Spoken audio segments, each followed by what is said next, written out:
ఆర్టీసీలో వరుస ప్రమాదాలు బెంబేలెత్తిస్తున్నాయి. మొన్నటి చేవెళ్ల ఘటన తర్వాత అనేక చోట్ల బస్సు ప్రమాద ఘటన వార్తలు ప్రయాణికులను కలవరపెడుతున్నాయి. తాము ఎక్కిన బస్సు సరిగా గమ్యం చేరుతుందా అన్న అనుమానాలు వ్యక్తమవుతున్నాయి. ఉదయం రాజేంద్రనగర్లో బీభత్సం సృష్టించిన బస్సు తాజాగా వరంగల్ హైదరాబాద్ ప్రధాన రహదారిపై మరో బస్సు ప్రమాదం ఘటన జరిగింది. ఘట్కేసర్ పోలీస్ స్టేషన్ పరిధిలోని ఔషాపూర్ వద్ద కారును ఓవర్టేక్ చేసే క్రమంలో అదుపు తప్పి డివైడర్ ను ఢీకొట్టి అవతలి వైపు దూసుకెళ్లింది. పక్కనే ఉన్న రైలింగ్ ను ఢీకొని ఆగిపోయింది. ప్రయాణికులందరూ సురక్షితంగా బయటపడ్డారు.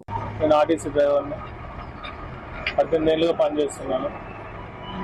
10 గంటల 30 నిమిషాలు సుమారు నేను ఆనంపురం నుంచి ఉప్పల్ వెళ్తున్నా. ఒకటి పియో కారు, ఒకటి స్విఫ్ట్ డిజైర్.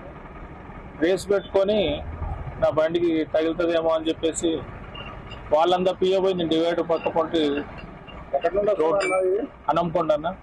అనంకొండ ఎక్కడికి వెళ్తుంది ఉప్పల్. ఈ వాళ్ళని ఎక్కియాలన్నా నేను బండిని కాపాడుకోవాలన్నా అర్థం కాక అక్కడ బారికేడ్ ఉంది కదా, ఎంసీట్ దానికి ఆన్ ఇచ్చేసి